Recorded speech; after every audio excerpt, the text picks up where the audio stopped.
Gente, vamos falar um pouquinho de Rio de Janeiro agora, porque infelizmente a zona sul do Rio vive uma crescente onda de assaltos, furtos e arrastões, principalmente em Copacabana, um dos bairros mais tradicionais da cidade maravilhosa. Com isso, grupos de moradores se organizaram para enfrentar esses criminosos.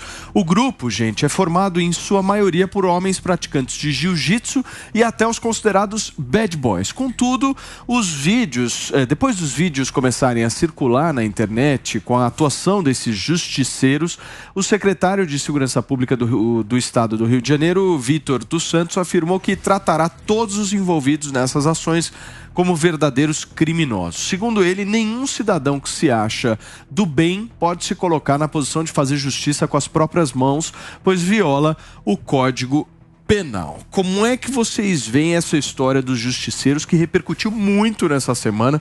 Eu quero entender a visão de cada um sobre isso. Começa você, Renato. Olha, para começar, que se os justiceiros serão tratados como criminosos, eles têm que agradecer, né? Porque o criminoso no Rio de Janeiro é muito bem tratado. Aliás, no Brasil inteiro tem muita regalia para essa turma, eles devem estar agradecendo. Paulo, isso daí nada mais é do que uma consequência da falida segurança pública do Rio de Janeiro. As pessoas estão de saco cheio de serem assaltadas, de serem roubadas, de correrem o risco de estarem indo para a praia ali e tomar um tiro de um bandido. Isso é uma consequência natural da segurança pública do Rio de Janeiro ter acabado, tá falida, um sistema absolutamente corrompido. Isso vai de dentro das cadeias ao crime organizado, a cortes não deixarem com que a polícia atue nas comunidades. Tem decisão sobre isso, dizendo que você não pode sobrevoar de helicóptero uma comunidade no Rio de Janeiro. Então, existe decisão sobre isso. Como que esse tipo de ambiente não faz com que o crime organizado ele se perpetue? Mas é inevitável. Isso daí que está acontecendo é uma consequência. Infelizmente, as pessoas estão tendo que... Isso eu concordo. Estão tendo que agir pelas próprias mãos, que é uma pena. Só que está tendo um movimento no Rio de Janeiro, no Brasil inteiro, né? Isso é a coisa mais perigosa, que é o movimento da entrada das organizações criminosas dentro da política. Então, por exemplo, se você olhar, sei lá, Comando Vermelho no Rio de Janeiro. Comando Vermelho hoje detém... uma bancada grande. Comando Vermelho hoje detém o poder e a influência se uma pessoa morre ou se uma pessoa vive em algo em torno de 1.100.000 cariocas. 1.100.000 cariocas estão sob o poder do Comando Vermelho hoje. E aí, qual que é o fenômeno que mais me preocupa que hoje acontece lá? A população, por muitas vezes, aprova o modus operandi das facções criminosas. Olha a maluquice que nós estamos vivendo. Paulo, veja o caso que aconteceu esse ano. E aí os caras estão entrando na política com apoio popular. E aí o que eu quero entender de vocês estão entendendo assim, a gente discutindo justiceiro é uma consequência minúscula de um câncer, de algo endêmico que está no Rio de Janeiro, que é um negócio que eu particularmente não consigo enxergar um caminho. Eu quero entender caminhos com vocês. Se a população está legitimando uma organização criminosa para representá-la, e aí? Concordo com você, Paulo. Acho que a coisa é extremamente séria. Acho que o justiceiro não é só uma consequência. A vontade de apoiar o justiceiro é uma consequência. Porque o justiceiro já me parece mais uma milícia. Eu não consigo imaginar que haja uma tamanha quantidade de adultos à disposição para esse tipo de trabalho. Acho que não são exatamente moradores de Copacabana, já é a preparação de algo que virá depois uma cobrança de taxa e toda aquela história lá para frente. Mas eu acho muito grave porque justamente não só a justiça, a polícia perdeu a mão. E não estou culpando aqui o policial. Os governos têm detratado tanto as polícias, principalmente polícia civil, ao longo dessas décadas, que elas estão completamente incapacitadas. Quando eu vejo dizerem que a solução que a polícia arruma é fazer um corredor de segurança, eu falo, meu Deus do céu, a cidade inteira com problema e a solução é um corredor numa única avenida na Nossa Senhora de Copacabana. Aí eu me lembro que muita gente diz, mas a polícia prende e a justiça solta. Isso pode existir, mas é pior do que isso. Porque dados de 2018, porque não existem mais recentes no Conselho Nacional de Justiça, dizem que havia no Rio de Janeiro 75.258 presos em 2018. 75.258. E 34.008 ordens de prisão que a Justiça emitiu, paradas na polícia que ela não prendia. Esse número hoje deve estar perto talvez de 40, 50 mil ordens de prisão não cumpridas. Então o problema está na polícia também. Insisto, não no policial. Numa polícia que não tem estrutura nem para prender pessoas que têm o endereço certo e sabido. Paulo, eu acho que o governo do estado do Rio de Janeiro, o poder público do estado do Rio, não tem mais condição de enfrentamento do crime organizado, do narco-estado que está se tornando aquela realidade do Rio de Janeiro. Tem que haver uma parceria, tem que haver o dedo do governo federal. Se não houver uma parceria, dinheiro, recurso, infraestrutura do governo federal, o estado do Rio não tem condição de lidar mais com isso. Eu acho que essa história já foi. Mas, Ricardo, sabe qual que é o problema? Eu me lembro das políticas públicas de segurança que foram feitas no Rio de Janeiro. Todas as políticas são projetinhos. Vocês já repararam nisso? Faz intervenções federais. Faz um projeto. São projetinhos. Vamos fazer um projeto. UPPs. Aí o cara acorda e fala, vou criar um projeto que vai resolver a segurança pública do Rio de Janeiro. Aí o cara faz um projeto, fica 6 meses, depois a gente não ouve mais falar, o cara vai lá, tira... É o corredor de segurança. Mas aí que tá, nós não estamos pensando numa política de Estado de segurança no Brasil. São projetos isolados, ideias isoladas são criadas, não tem uma coordenação. O Rio de Janeiro precisava de coordenação, gente. Coordenação. Mas a questão da segurança do Rio é tão complexa e tão duradoura, Paulinho, que se a gente pensar no Tropa de Elite 1 e 2, são filmes que foram feitos há 15 anos atrás, e há 15 anos atrás nós já tínhamos essa realidade. Várias foram as medidas, e você bem disse, intervenção federal, UPP e uma série de outras coisas pontuais que não surtiram efeito nenhum. Talvez tenham até surtido efeitos imediatos, mas aqueles efeitos imediatos, quando a mídia desligou a câmera, eles deixaram de ser aplicados. Então eu acho que o Rio de Janeiro, e eu confesso a você que eu, no meu entendimento, eu não vejo solução imediata para o Rio. A gente precisa de uma intervenção, mas uma intervenção não só na segurança, mas uma intervenção social, uma intervenção educacional, para que quando todas essas frentes forem resolvidas, a gente vá ter uma solução para a segurança pública como um todo. Me desculpa eu concordar, Cássio, eu acho que falta vergonha na cara. Sabe?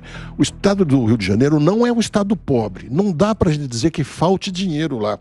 Ele tem per capita quase tanto dinheiro quanto São Paulo, se não um pouquinho mais, pela renda que o petróleo lhe dá. Dinheiro não falta. O que falta é vergonha na cara, e isso está se espalhando. As nossas polícias civis são uma vergonha. A do Rio de Janeiro, então, é praticamente inexistente. Eles não cumprem essas 34.008 ordens de prisão porque não tem nem veículo para cumprir. Então, quando você imagina, quando você já está condenado, já é só pegar o sujeito e levar para casa. Mas, Diogo, tem que estruturar tudo. Por que isso não acontece? Porque a polícia que investiga é a polícia civil, e a polícia que investiga o crime comum é a polícia que investiga também o crime do palácio. Mas tem uma coisa aí. O Estado não reconhece que perdeu, né? Vocês concordam? Não, e mais ainda. Fica meio um teatro. E nem pode. Olha, nós estamos pode reconhecer a própria falibilidade. Não tem ali um diagnóstico claro da doença. Pelo menos não é o que me parece. Quando a gente pensa no Estado, a gente lembra que 4, 5, os últimos governadores foram todos presos.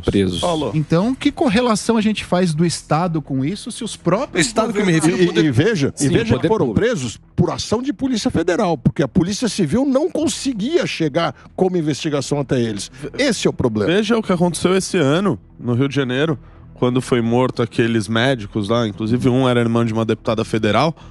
O Estado olhou aquela situação e falou, vou tomar as medidas. Enquanto o Estado falou, vou tomar as medidas, o crime organizado foi lá. Fez uma reunião de dentro da cadeia, por videoconferência dentro da cadeia, julgou o sujeito que tinha matado aqueles médicos por engano, matou o sujeito que fez isso, e ainda denunciou, ainda avisou o poder público, como quem diz, o serviço já está resolvido lá. Cumpriu a função de todas as instituições do Rio de Janeiro que deveriam ter feito algo nesse caso. Se isso já não é um retrato do quanto está falida a segurança pública, eu não sei mais o que é. Agora, por que a segurança pública não é pauta prioritária do Congresso Nacional? Eu só acrescentaria, se me permite, antes, a parte cultural dessa cultura de bandidolatria no Brasil, de que o bandido é uma vítima. Então tem isso também, né? Você tem no Rio de Janeiro uma espécie de glamorização da pobreza mesmo, das comunidades. Isso tem culpa também na parte cultural, inclusive de emissoras de televisão que glamorizam há décadas, né? A pobreza em si, né? A falta de educação, e então precisa atuar no campo cultural. Essa seria a parte do governo federal.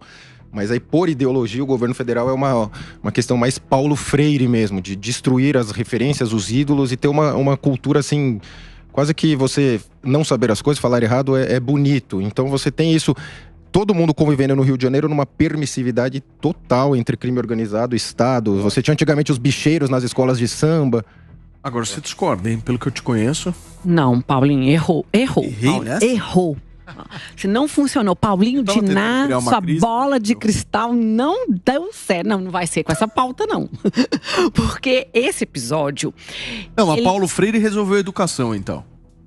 Não, deixa eu falar aqui do episódio, depois a gente vai entrar na pauta Paulo Freire. Do problema, né? Não quero, não. Eu quero só mostrar que episódio como esse dos justiceiros mostra o gargalo do sistema de segurança, do sistema prisional e de justiça no Brasil. Aí não é pontual do Rio de Janeiro, não. E fazendo recorte para esse episódio do Rio de Janeiro, esse suspeito que deu um soco na cara de um senhor de idade, ele já teve 9 passagens pela polícia por roubo, furto, tráfico de drogas. Depois que ele atingiu 18 anos, ele já foi preso 2 vezes. E ele continua na rua, livre, leve e solto. Então, isso é uma questão da nossa legislação, isso é uma questão do sistema prisional, porque prende, solta, não tem o objetivo de ressocializar ninguém. Então, a gente tem que pensar do ponto de vista macro. E não falar, é um problema só socioeconômico, é um problema da polícia. Não. Aqui nós temos toda uma engrenagem com assuntos que são transversais, que demandam uma interlocução entre o Estado com a União, senão nós vamos ter problema no Rio de Janeiro. Aqui em São Paulo, a deputada foi agora assaltada. Todo dia esse final de semana, né? Esse final de semana, tá assaltada aqui. Quebraram o vidro do carro que ela estava. Então, isso é um problema do Brasil. Olha, Paulo, eu estou de pleno acordo com a Luciana, mais uma vez aqui. É um problema muito maior do que só esse. E essa história de que é um problema de narrativa, porque dizem que, coitado, o bandido é vítima da sociedade, isso é um pequeno detalhe que usam para desviar a atenção do real problema. Da mesma maneira que falar a polícia prende e a justiça solta, é um pedacinho de uma história só. A coisa tem problema nas polícias, no governo, na justiça, em todos os setores. E o papel que a União pode e deve prestar é permitir que os estados tenham mais liberdade para resolver seus problemas. As penas deveriam ser decididas pelos estados. A formação da polícia devia ser escolha dos estados e não da Constituição. Estão discutindo no Congresso, a única coisa que estão discutindo sobre segurança é permitir que as guardas civis metropolitanas possam também ter ação de polícia de verdade, porque até hoje nem isso podem. Tem que dar liberdade para uma cidade que queira organizar a polícia poder organizar. já decidiu a favor. Se não, mas ainda não virou lei. O STF decidiu que pode ser as Polícia guardas municipal se tornarem polícias. Decidiu quando? Esse ano. Eu acho que não, porque estão decidindo a lei no Congresso até agora. Decidiu. Decidiu.